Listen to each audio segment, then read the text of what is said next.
Hi guys, thanks for tuning in to another episode of Nuggets News. Today I want to walk you through this fantastic privacy-focused service that's built on top of Ethereum, and that is Tornado.cash. So this is a mixer that's also using ZK Snarks technology to allow users to achieve a level of privacy that otherwise wouldn't be possible on the public Ethereum blockchain. So I want to talk about on-chain versus off-chain privacy and how they get the most out of these kind of services, because a lot of people think of privacy as this yes or no thing, and if they're using a privacy coin online, they just assume that it's private. So by now you're probably familiar with blockchains and explorers where we can paste an address, see how much ETH is in there, if there's other ERC20 tokens, and when we look at all the transactions, we can see what address it came from and went to. It's all the public ledger. Now, if we head over to the Tornado Mixer website, down the bottom here, you can click on that contract address. And what we can see is a lot of users depositing ETH into the mixer. And then if we look at the internal transactions, we can see that users are withdrawing, but it's coming out of the mixer contract. So we don't know whose ETH is going where. Now, this is where it gets into the conversation about other things that you are doing online. So what browser you use, for example, Google Chrome, we know that they track all our data, our cookies, your IP address, what websites you visit. So they might be able to match, the time that you came back to withdraw your ETH. So it's important to be mindful of little things like that. Look, I strongly recommend using something like Tor. They scramble your IP address. That has MetaMask inbuilt these days. You can use a VPN. Make sure you generate a new IP address before you withdraw, so you don't have the same IP address for your new Ethereum address that you create. All those little habits really allow for you to achieve better privacy online. Now, if you want more information about how this works, they've got a great article on Medium and the About section on the website. But final thing here before we interact with the smart contract here is choosing our Ethereum address. So at the moment, I've got MetaMask.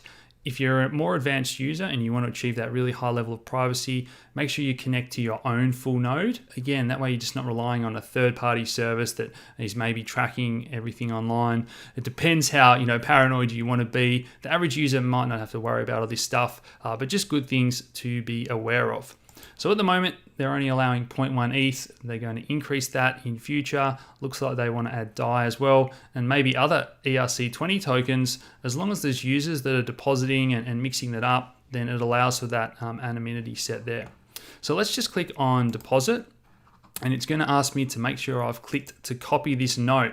You can think of this similar to a private key. This is your permission, the authority slip for you to get your Ethereum back. So make sure you say that you have backed that up and send in the deposit.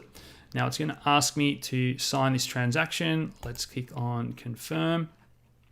And the Ethereum blockchain is now processing this transaction to the Tornado Cash smart contract.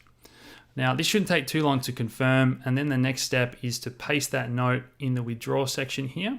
And that's also going to ask us how we want to pay the gas, which is really important for that second step that we want to do.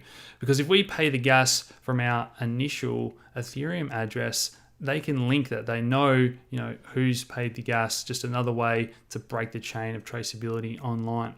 So what we can do instead is pay the gas from our initial address here. That's confirmed. So let's click on withdraw and paste our note. And rather than us paying with it from our wallet, we want to pay initially to the relayer, to the smart contract, and let them pay the gas for the second transaction. So there's no way to tie them together. Now that's popped up a little warning and said it's only been a minute since you deposited, so it's encouraging you to wait an hour or a day before you come back and withdraw. It's at this stage that you want to generate a new IP address. You want to get your new Ethereum address, your new Ethereum wallet all set up. Look, for the purpose of the transaction today, I'll just copy this address to send the ETH back to that before the tutorial. So let's paste that there, the withdrawal address, and click on withdraw. Now that's generating that zero knowledge proof on the back end. This does take a little bit more time than a normal transaction. So let's click on confirm. And now it's sending that to the relayer to pay the gas and then back to our Ethereum address, the new one that we've created to break the trail there. So I hope you guys have enjoyed that tutorial. Smash the like, subscribe if you haven't already, share this video around, and we'll talk again soon. Cheers.